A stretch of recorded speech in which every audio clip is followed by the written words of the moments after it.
Is there a Bible passage that teaches that Jesus pre-existed before his birth in Bethlehem? Well, this is an excellent question for us to consider. There are many people who think of Christ as having an existence which began on that day in Bethlehem when the baby Jesus was born in a stable and laid in a manger. But this was not the beginning of Christ at all. The Bible teaches that he had a pre-existence, that is, he was alive and active from eternity and before the world was even made. Today I'd like for us to consider a few passages because there are several that teach this truth. On one occasion, Jesus told the Jews who were opposing him publicly in John 8:58, "Your father Abraham rejoiced to see my day, and he saw it and was glad."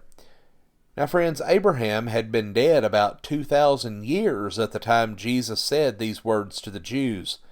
This naturally confused them, and they replied in verse 57, "Thou art not yet 50 years old, and hast thou seen Abraham?"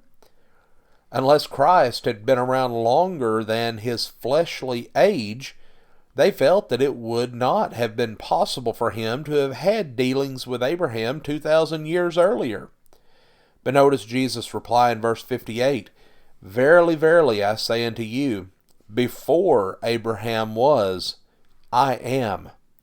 Christ, without hesitation, told them that he was in existence before Abraham, more than 2,000 years before the time he was making this statement.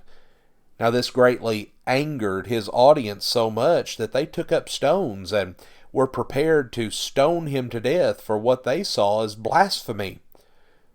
But the text says that Christ walked right through them, passed them by, and went to safety. On another occasion, while Jesus was praying to his heavenly Father, he uttered these words in John 17 and verse 5, "And now, O Father, glorify thou me with thine own self, with the glory which I had with thee before the world was." I want you to notice that he said that he had glory with God before the world was. He was recalling to his Father a glory which he once shared with him before the world even came into existence at the command of God.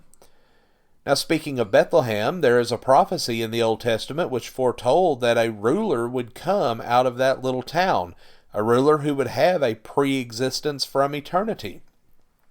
Let's look at that prophecy while we're talking about it. The passage is found in the book of Micah, chapter 5 and verse 2. "But thou, Bethlehem, though thou be little among the thousands of Judah, yet out of thee shall he come forth unto me that is to be ruler in Israel, whose goings forth have been from old, from everlasting." Notice what he says. He says that this ruler had goings forth from old, from everlasting, meaning he had always been.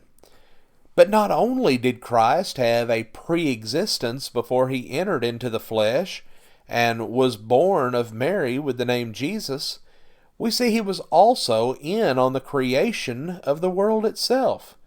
Paul tells us that God created all things by Christ in Ephesians 3 and verse 9. And as the Apostle John put it, he was known as the Word, and all things were made by him, and without him was not anything made that was made. John 1 verses 1 through 3. And this explanation, we see this as something that seems strange.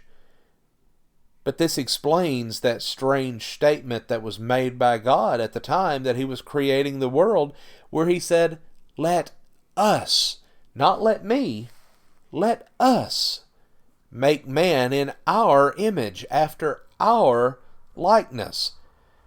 Now, that passage may seem strange to us just on the surface, but whenever we consider the fact that not anything was made without Jesus, we see that both God and Christ were there.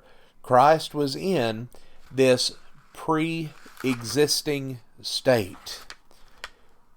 Now, God uses these plural terms, us and our, in expressing His intention of making man.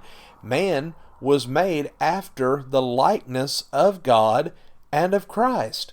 So yes, we see Christ had a pre-existence. He has always been and will always be. God sent Him down from heaven to take on human flesh for the purpose of dying for the sins of this race. But this was not the beginning, nor will it be the end of Jesus Christ. Friends, we thank you for joining us for our program today, and may God bless you with a wonderful day.